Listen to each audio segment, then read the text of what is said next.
talking to Laurie. This is great. Wasn't that really awesome last night, Robert Channing? Did you guys love that? Yes.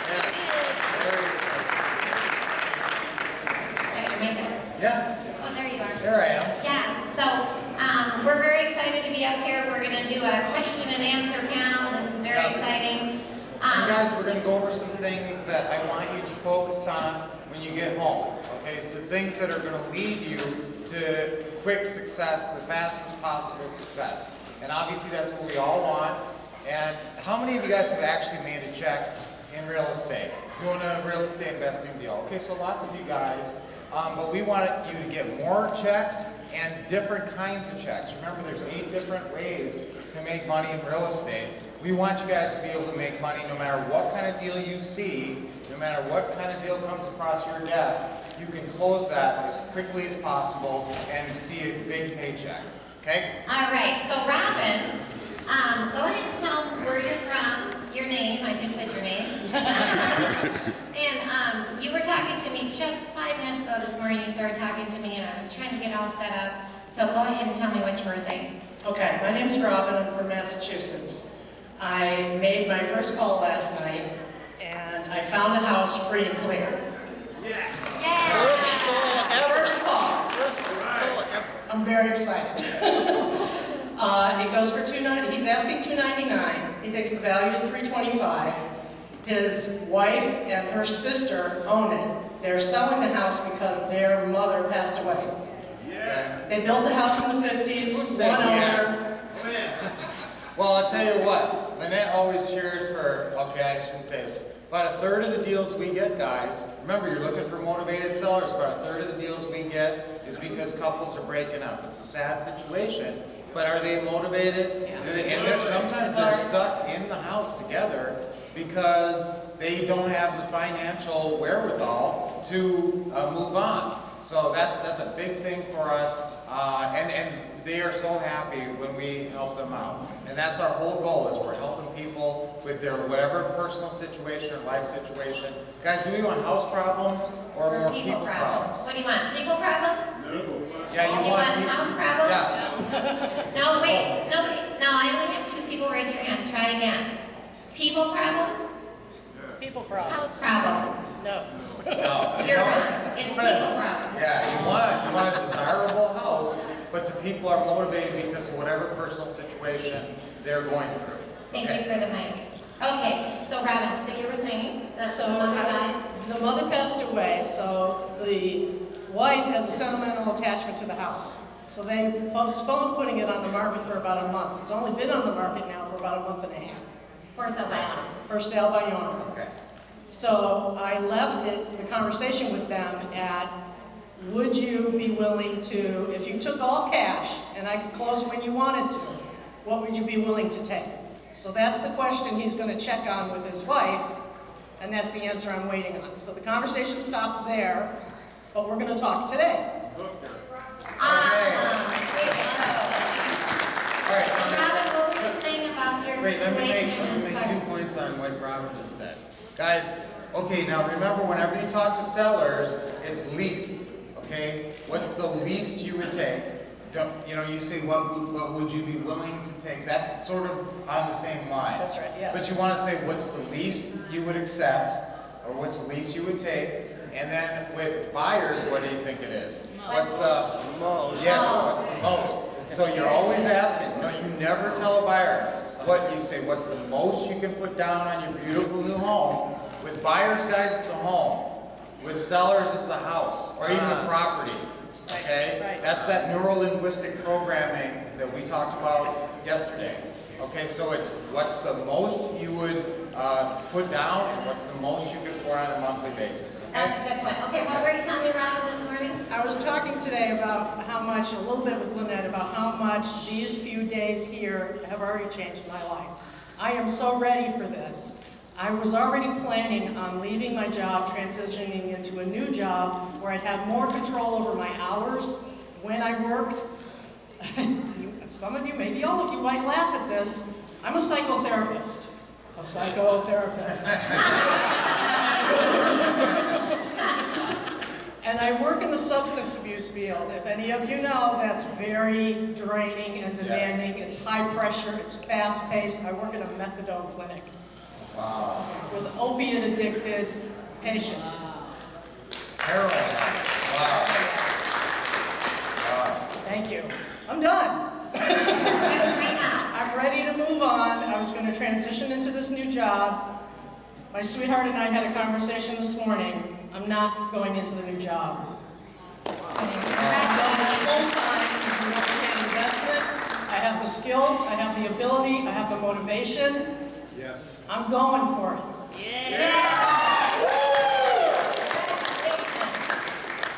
Her biggest fear was that she wouldn't have enough income to carry her through until she got her first check or until she created a stream of income. So she was very reluctant, because she's fiercely independent, to ask me if I would help her financially so that she didn't have to go and start this new job. And I said, I agreed I would. Do whatever it takes to allow her to live and not have to worry about money until she makes her own money and she doesn't have to worry about money anymore. So we're in this together. I have a different story completely. I've been dabbling on the edges of this for over 12 years. I got my first set of tapes from Ron LeGrand on cassette in 2000. Cash Flow Generator, 2000. I've been listening to those in my truck literally for almost 12 years. I can almost recite them all by heart. So I have the stuff in my head, but I didn't take action. And that is the critical difference they've been trying to pound into our brains all weekend, okay? You took action here. So listen, I tried to get here with some property information sheets filled out. I knew I was coming for a month and a half, and I kept trying on the weekends, in the mornings. I never got to make the call. So I have been writing down FSBO numbers as I drive around for my normal job. I'm in the window treatment installation business. I go to people's homes every day and install shades and blinds and such for Home Depot and Lowe's and so forth.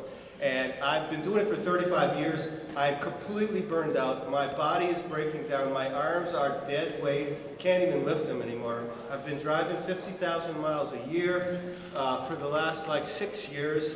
I've got a 1997 Chevy S10 that has 384,000 miles on it because I can't afford to buy a new truck, okay? If you don't call that motivation, I don't know what is. But here's the point.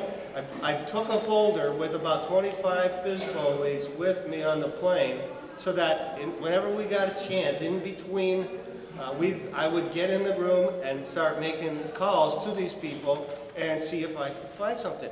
The first person I called had a house, a young family with 2 children in a nice neighborhood in East Long Meadow, Massachusetts, all right? They bought it about 4 years ago for $205 and put $25 into it. And then the market crashed, and now their family's growing, and they don't have any room for another child, but they want to have another child. He's put it on the market. He was asking $2,095. And I'm sorry, yeah, he was asking $295. They owed actually $195. So I asked them, would you sell it for what you owe on it? Or they asked them, okay? Yeah. I asked them, I made that one. And I actually talked them up. And guys, sometimes if you've got a hot lead, it's worth it to build that rapport. I asked about their kids, how old they were, and all that stuff. Ron doesn't really get into that as much. But I believe in now, don't do this on your not so good leads, on your potential suspects. But if you got one that's hot, that looks good on paper, and the numbers look like they're going to be good, take that little extra time to chat them up a little bit. Oh, we got kids. We have 3 kids. How old are your kids? And that kind of thing. Yeah, it makes you a real person. Yes, it does. really, And much more relatable to that. Yeah, you can definitely relate to Yeah, that. it makes you a real person, Yeah. and then they're more willing. I couldn't get the guy that I spoke to stop talking. Yeah. Well, then they trust you guys. The first step in building that trust that they need to carry this transaction to the end is getting them to like you and connect with them on some level. So I really believe in that. And obviously being a psychotherapist, I mean, that's a huge part Yeah. of getting people to trust you and with their And that lives. trust has to come really quickly. Yeah. And the other thing that I could pass on about my career is I need to meet people where they are. I can't push them beyond what they're willing to do. We can talk about it, I can throw out ideas, I can even throw out tools, which is what Ron is doing today. You know, throughout this conference, he's throwing out tools for us to pick up. It's up to us whether or not to pick them up and run with it. Yeah. I'll tell you, I've been trying to tell her that she's such a natural at this, but she couldn't even recognize it. I've been telling her for years, because I've known about her for 5.5 years. She's got this most beautiful Were you a heroin addict? No. That's not what we meant. We won't even discuss that. That's for another day. We carry the message, not the mess.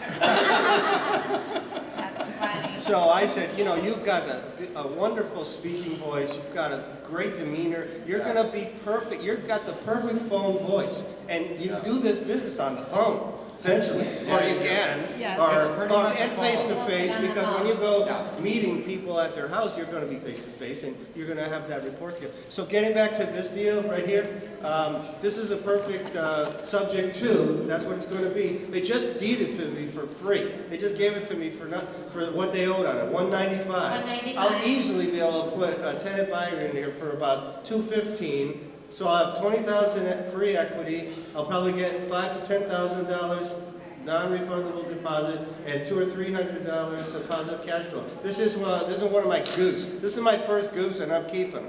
I'm gonna keep Yeah. laying it in.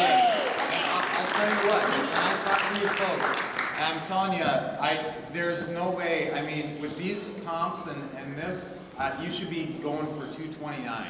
I mean, you okay. should start at 229. I didn't know. I was gonna ask you about that. We didn't get that far. Yeah, we should start putting it out there at 229, but don't, you know, and you're not, remember, what are you gonna ask your buyer when they call? What's What's the most that you could apply to your next residence? As Ron says. Yeah, I like beautiful new home is what I like. Beautiful new Yeah. home. Beautiful new home. And what's the most you can pay per month? Yeah, that's right. This is a great one, I just guys. want to go over these numbers real fast so we're clear. We're taking it over 195,000. It's worth at least 225.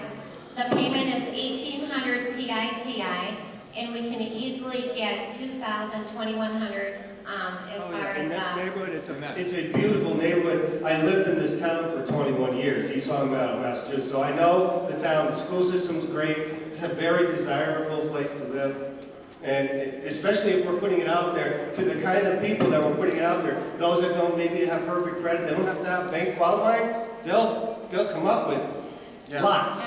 I'm Absolutely. sure they'll come So up with to lots. encapsulate this, Ray, you're Ron's gonna. gonna be mad that we talked about this deal without him here. Okay, that's okay. We could So talk about really? it again. Why? No, we're No, joking. no, I'm So just Ray, just to encapsulate real fast, you guys, I really appreciate you coming up here. He's gonna make $30,000 profit, cash flow $200 to $300 a month, non-refundable deposit. How cool is that, you guys? Isn't that My first deal. I've been dying for And the this. good news is the seller just called me back this morning. This was the deal we shared at the beginning with you yesterday, you guys. Do you remember this one? Ron shared at the beginning with us. He called us back and he said he's ready to go. So he's got the paperwork. We're going to show you guys the signed paperwork this afternoon. Does that sound great? Thank you We again. can all do this. We can all do this. My fear was staying stuck where I was. I'm getting a little verklempt. I don't know if any of you speak Yiddish. But it means just getting a little bit emotional. So now you know a new Yiddish word if you didn't know before. Verklempt. Thank you so much. Thank you.